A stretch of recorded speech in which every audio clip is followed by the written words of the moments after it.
Alright, today I'm going to throw a voltage regulator in this 1989 Lincoln Continental. I just picked this thing up at a great deal. It's in great shape, but it does have the charge system error.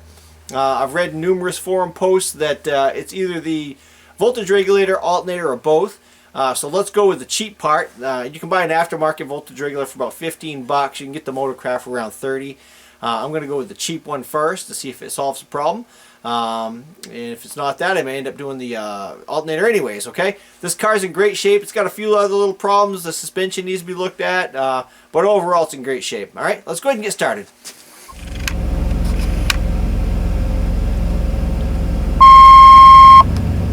Alright, on this Lincoln Continental, the voltage regulator is right here on the inside of this fender. So we need to pull the battery. This is what you're looking for. A lot of older vehicles had these external voltage regulators, so this video could pertain to other vehicles. Just keep in mind the location of the voltage regulator may vary, but the appearance may be very similar, okay? So what we're going to do is take a 1/2-inch wrench here and loosen up these old battery terminals, which need to be replaced because they're basically sunk into the lead. Do that another day. Okay, do the negative first. That way, if you ground your wrench out while you're removing the, or yourself, while you're removing the positive, you won't get arced. Okay. All right. So we need a 5/16" socket, and probably an extension would help. You could probably use a nut driver too on this vehicle. You could get your hand down in there if you had to.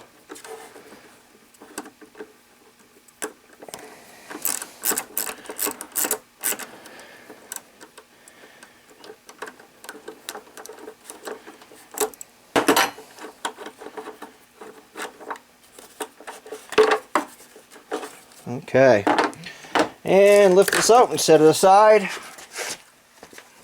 Alright, so you've got two 5/16" bolts here, and the top one is not too bad to get to. The bottom one's kind of a pain.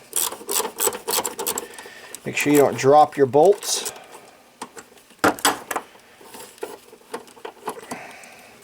My guess is somebody's already tried this because that looks definitely like it's been replaced, so that doesn't install much confidence. I think that the charge system error maybe has been around for a while and they threw a voltage regulator in already. Okay, so the other one is down here. I don't know, you probably can't see it for sure. Let me see if I can get a camera in on that. Okay, so there's the other 5/16" bolt right there. It would definitely be easier to remove the battery tray.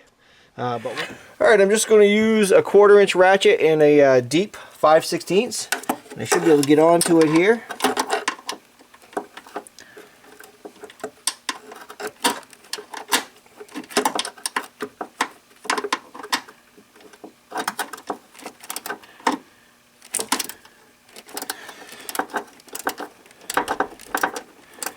Removing it's one thing, putting it back is another story. Okay, I'm just going to go ahead and see if I can get the socket on it and back it out by hand. Oh.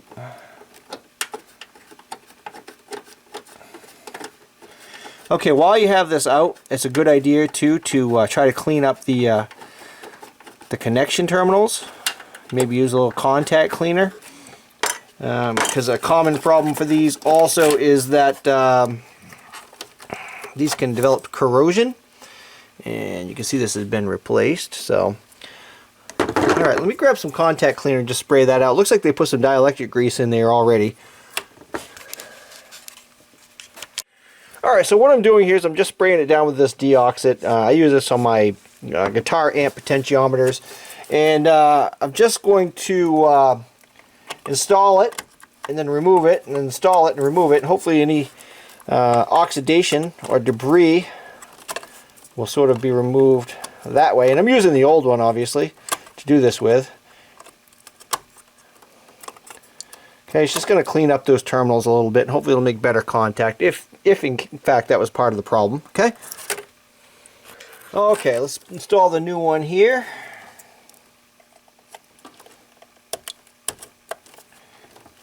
Okay, make sure it's in. The other thing I can see they've already done or tried is they scraped off some of the paint on this inside of this fender, so it needs a good ground.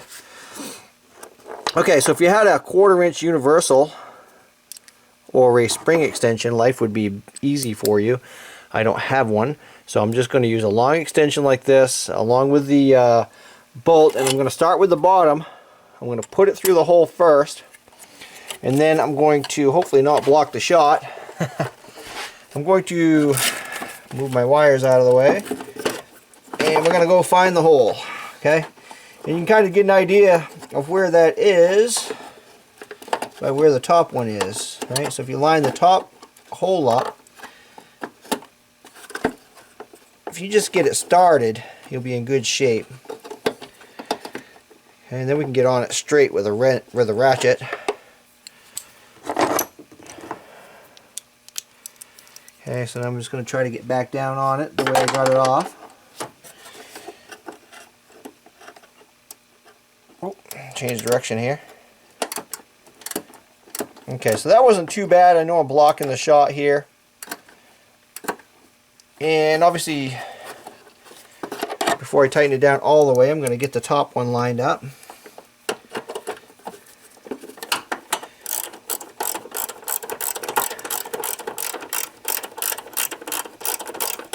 Alright, and then I'm going to install my battery and see if it corrected my charge system error.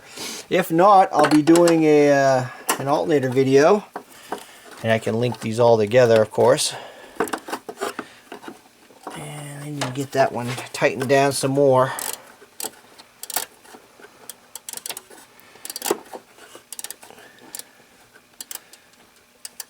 You don't want to strip it out either. It just goes into the metal of the fender. But you do want it tight because you need a good ground.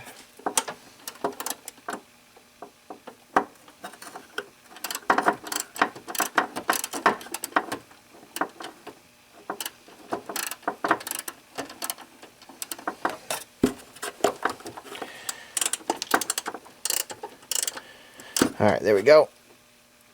I'm going to snug them both up. We'll drop our battery in. Pull this back out of the way where it was. Alright, hopefully this video has been helpful. I'm going to install this battery. I'm going to try it out. I'll let you know at the end here if it actually worked. Thanks for watching. If you want to see more of this type of stuff and you're not already a subscriber, hit that subscribe button right there for me. And if you thought this was helpful, give me a thumbs up. I know it's an older vehicle. There's probably not a whole lot of demand for 89 vehicle repair videos. But again, this will pertain to a lot of other vehicles that had that external voltage regulator. So thanks for watching. Leave questions and comments below, and have fun.